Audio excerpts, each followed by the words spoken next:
Welcome back to the lunch table, everybody. Hip hop food for thought. I'm Nico Blitz, and today we are not at our usual studio space in Alhambra. However, we're in this cool loft over in DTLA at this studio known as 5A.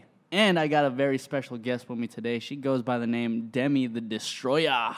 What's up? Yo, Demie, you're like everything I imagined you'd be, like when I saw your photos and like your musics and whatnot. Oh, really? Yeah, I mean, you're like hella short. Yeah, I'm hella short. And you know, it was cool because whenever I watch anime, there's always this one character where it's like this little ass girl, but she's always super strong. Yeah, I guess I'm trying to be that girl. Yeah. How'd you get the name Demie the Destroyer? This is kind of an embarrassing story. Tell us everything. I'm not okay, fine. So I was in China. Okay. True story. And then we were in a studio, in a writing camp, writing for these like Chinese girl group people. Yeah. And I would use the restroom every single day, and I would destroy all the toilets on the floor, and nobody could flush the toilets because I would destroy it every single day. Like, we're talking clogged, we're talking... Like, yeah, clogged. I would clog those toilets every day. What were you eating? I don't know. Like, I think I used too much toilet paper. Oh, but nobody knows this story. This one is of them like, joints. Yeah. No, I feel you, because then back in my home in San Francisco, my parents would always tell me, like, yo, don't clog the toilet. Don't keep on using toilet paper. I remember this one time, me and my sister, like, seriously clogged that toilet up, and then water was seeping through my room and her room. Oh, my God. No, it was crazy, dude. Oh, yeah, dude, that shit happened to me before, too. But, I mean, that's cool, though. I mean, I guess clogging up the toilet really inspired your name. Yeah. And don't tell my backup dancers. They're called the Destroyers. Your backup dancers don't even know that. No, they're called the Destroyers, and they don't know the story behind it. Honestly, if you kind of, like, blend it in a way, you could kind of just say they're the shit. Literally. So, Demie, how... You know, I like to ask everybody this, but how did you get into this thing we called hip-hop? First of all, like, what are you? Are you Korean? I'm Chinese. You're Chinese, yeah. Okay. So then how did you get into hip-hop? Well, first, I started out as a ballet dancer. For, like, 13 years, I was, like, doing ballet. And then I always really loved, like, K-pop. Okay. And, like, I was, like, training in this, like, one K-pop academy called SIA. And I don't know, I just like really got into the type of like music and dance, like performance-wise. Mm-hmm. And I found 5A label, and then they trained me to do all this stuff. And then I got really into rap and started training in that. And that's like kind of how I developed. Were you born in China or were you born in the United States? I was born here. Okay. Yeah. And then how'd you run into these guys? Through the academy. Like I was in this K-pop academy. And then they referred me to this label. Yeah. And yeah, just got it. So do you think that the academy just saw you had like a grip of talent or something, or like what made them refer you to them? So, you know how like K-pop companies would come here and like do a shit ton of like auditions? Yeah. And then I was chosen by this academy through this Cube audition that they were doing. Okay. And then they took me in as like a trainee. And then, yeah, I guess their job is to find labels for us to, like, push to. Oh, yeah. So they're really about pushing their people, like, out to the world and making sure they do something with all the skills they learn. Yeah. Okay. So then do you still do ballet? I don't anymore. I still dance, though. Okay. Yeah. So then what kind of, like, dance do you implement with your dancers then? Is it a mixture of ballet, or do you, like, integrate hip-hop? It's hip-hop, but I definitely think, like, my ballet has a big influence on the way I move. Okay. So it's more, like, not, hip-hop, but, like... Very majestic and, like... Yeah, like, flowy, yeah. like, groovy, I actually dated a ballet dancer once. Oh, really? Yeah, she had really fucked up feet. Yeah. Yeah. Oh, shit. Real life scenario, she just dropped her phone, everybody. Yeah, that just happened. I destroy things. That's my thing. Destroyed feet, destroyed toilets, destroyed phones. Yeah. A little bit of everything.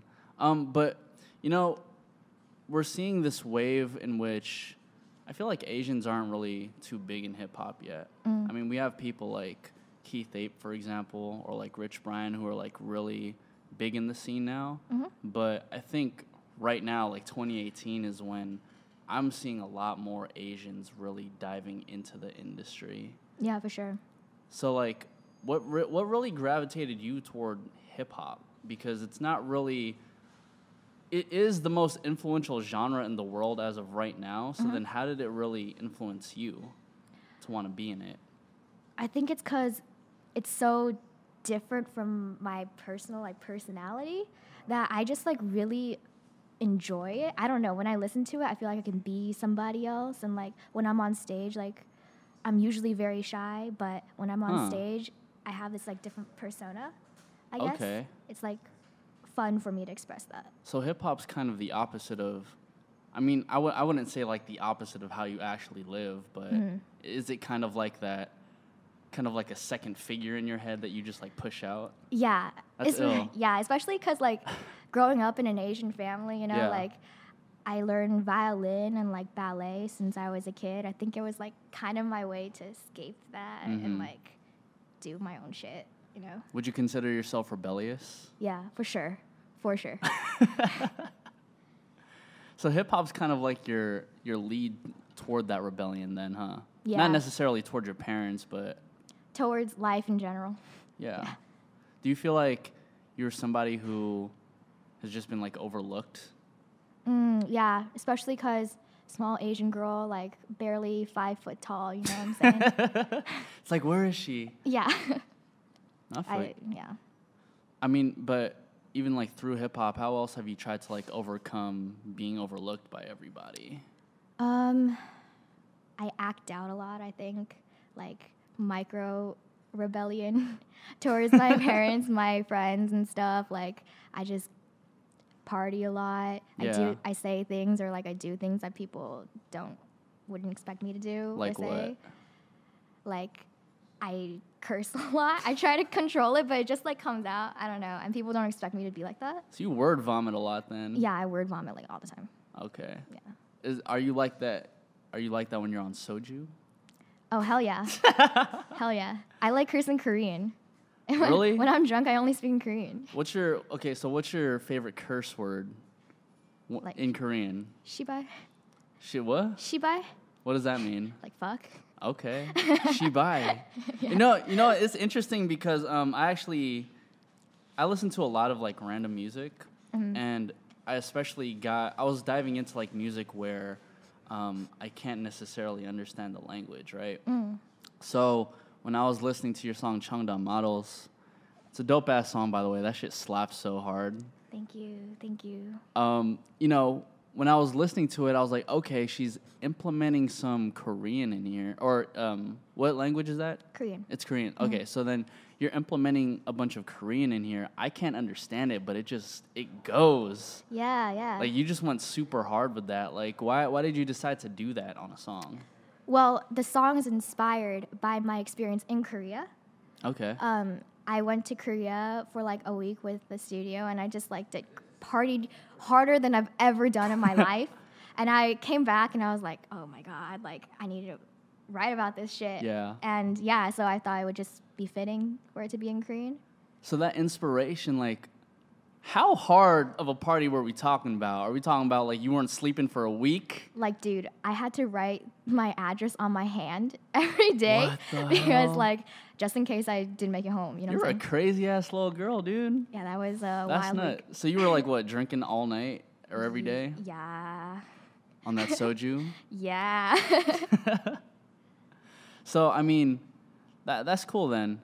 I guess I don't really hear too many stories in which people really get inspired by the party. And I was also reading that you like to travel a lot.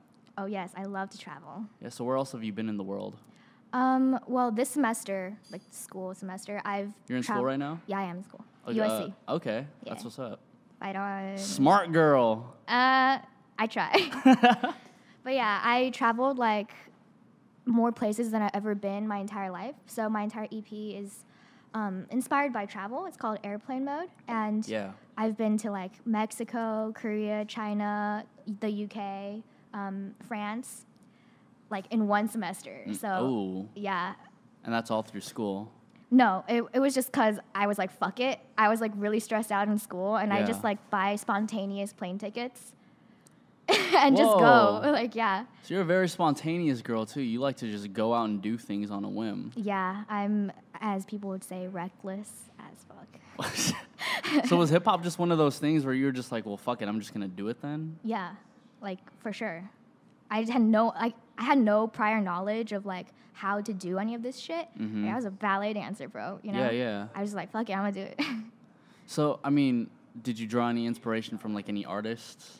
Yeah, definitely my first inspirations were mainly, like, K-pop, but now I'm, like, getting deeper and, like, listening to way more music. Like, I love, like, Kendrick. Like, I love the personas of, like, Rihanna, like, Beyonce, you know, like, the strong woman. Let's capitalize on the strong woman thing because there's not a lot of like women figures in hip hop that are being popularized. And back in February of 2018, we were actually doing this whole thing where we were pushing a lot of female artists because, you know, just that. There's not a lot of female artists really getting their look in hip hop. How does it feel to be a female, especially like a female Asian in hip hop? Do you feel like you're really in this bubble, or do you feel like it can be used to your advantage? Honestly, like, sometimes when people bring it up to me, I would notice that I'm different, but like when I'm actually doing it, I kind of don't notice it. Does that make sense? Like, what do you mean? Like, when I'm working in the studio, it's very like tunnel vision. Like, I'm just working on my own shit. I'm not really thinking about all like the people around me. So I think if you really have that type of mentality, you'll be fine. You never really think about I'm a little Asian girl rapping. Yeah, not really. But obviously, like, I know in the back of my head, like, people bring it up to me, but you can't really think about that as a disadvantage. You just got to keep going. So you do think of it. So you don't even think of it. You just don't do even my shit, think bro. it. It's whatever. You just go in their booth and do your shit. Yeah. So then how come it's been so long? Because I think Chungdong Models was released in 2017. Yeah. How come, like, there's no other music after that? At least not right now. We haven't released anything. I think it's because it's like, it was a growth. So this album has just been a really long time, and it represents like how much I've grown throughout the years. Because I started out like not really knowing what I'm doing to right now I feel like I'm kind of like finding myself, and it's like a journey. So I hope you guys will enjoy it.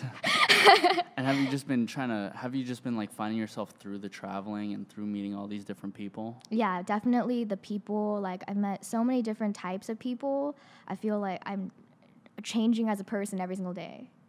So everything that I'm writing through this EP is like kind of representative of that, I guess. Yeah. I mean, who's really helping you with that though? Like, who's really helping change your mindset? Literally random people that I meet and like I get close to, and like the relationships that I build or lose. I just write it all down, and I think that really helped grow me as an artist. And I listened to different types of music throughout this journey. So I got into this phase where I was really into indie music, like kind of like that rock, like raw type of sound, and then listening to like soul, like reggae, like R&B, and then now listening to like hip hop, like more mainstream music. I feel like it all kind of just came together, and I have like tons of like different types of music on my EP. Yeah. So it's like a collective pool of just like all these different sounds that you're picking up from. Yeah, like it's really exactly what I'm feeling at the moment when I'm writing. So it's not really, I don't know, it's like exactly what I'm listening to and what I'm feeling at the moment. So my music changes a lot. Yeah. You know? So we're not gonna always get that aggressiveness that came with like Chungdong Models. Yeah, for sure. So then what's one song on the EP that you really gravitate towards? Let's see. There's this one song that I'm working on currently called Wake Up. And it's a very like, I was listening to a lot of internet type stuff. Yeah. And like Sid the Kid? Yeah, like Sid the Kid type stuff. And at the time, like I was really close with this indie artist in the UK. Okay. And listening to a lot of his stuff, and that really changed my sound, I think. And it's a very different thing that I've never written before. How'd it change? It's not rap. It's not like hard hitting. It's not whatever. It's just very vibey. Yeah. I feel like that's what a lot of people are into nowadays, though, just like the vibes and whatnot. Yeah, very, very vibe stuff. I remember, you know, back in the 90s, it was just strictly all boom bap. Yeah. Now, now I think we're transitioning out of trap into like more vibrant sounds. Mm-hmm, for sure. Very like Drakey like type. Yeah. But, you know, you won't ever catch me doing some In My Feelings challenge or whatever. So I was also reading up, and it said that you actually write for a lot of people, too. Yes, I have. And you've written for people like Planet Asia? No. No? Okay, then your bio is messed up on the website.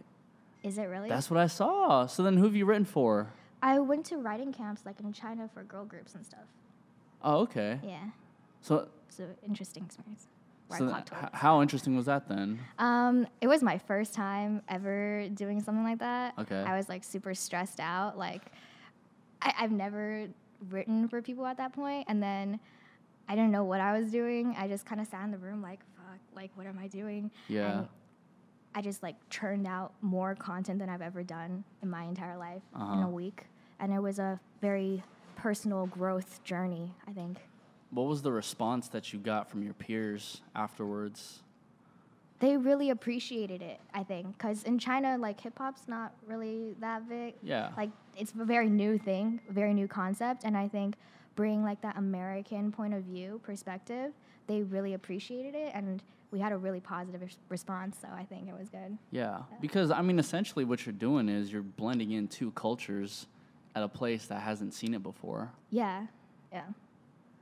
And that's the amazing thing. I guess that's like the really good thing about music. Everybody can speak music. Yes. Everybody can really understand that. Yeah. So then, how have you like songwritten for anybody else afterwards? Well, I'm just focused on myself right now. Yeah. I think just working on my own stuff. I would love to do it again. It was really fun, but I think I'm just gonna focus on my own shit right now. So then, aside from like drawing inspiration from all other factors around you, obviously you're just here in Los Angeles now. So then what's your writing process like when you're in the booth? I know some people, they just like, sometimes they'll text it, sometimes they'll just like write the shit, sometimes they'll just like go off the dome. What do you do? I have this like really ghetto like USB mic, and I plug it into my laptop on GarageBand. Hey, that's how you do it. Yeah, and I just go like mumble shit until I like it, and then I just like type it in my notes, and then just record it first on my little mic, and then I come to the studio and record it. Okay, so you're one of them where you kind of just you let the melody out first, and you kind of just like fill words with that melody. It depends. Like sometimes I have lyrics first or the melody first, but I usually like to really like I don't know, fix it in my own space before coming and recording it. I think that's like my process, just doing it by myself and then coming to the studio. Yeah. Do you ever have like a beat in mind, or you like write everything first? No, I usually write to a beat. Okay. Yeah. I got you. I remember when I was making music, I was just like, okay, I don't have a beat right now. However, I have like a shit ton of verses that I want to just write out and just like let it out, you know? And then I would kind of maneuver my way through a beat, but then obviously I'm not rapping or anything, so then fuck all that shit. That's not for me, but it sounds like it is for you. One last thing I did want to talk about is I was going through your Instagram, not trying to creep or anything, but there was this one post that really intrigued me because you had a really cool caption to it, and it said... Oh, God. I typed it all up. I came prepped.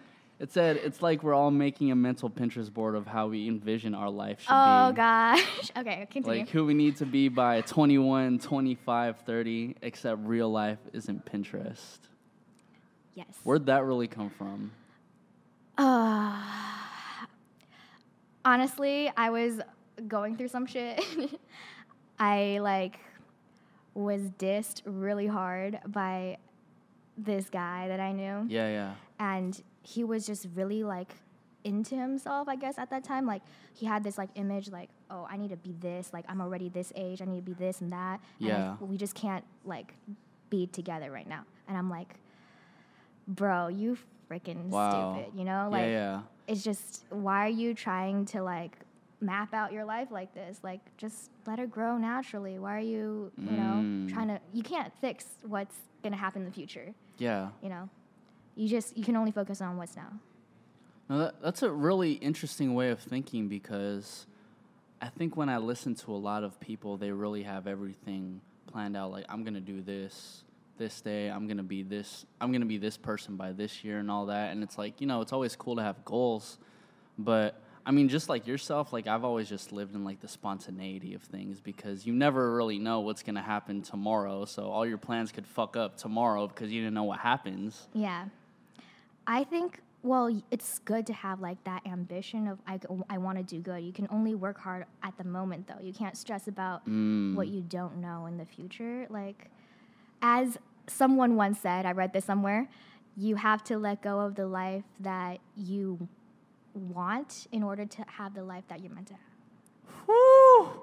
That's the quote. Damn, we're going to put that on Instagram, like, make a quote about that or something. So then I guess the last question I really have for you is,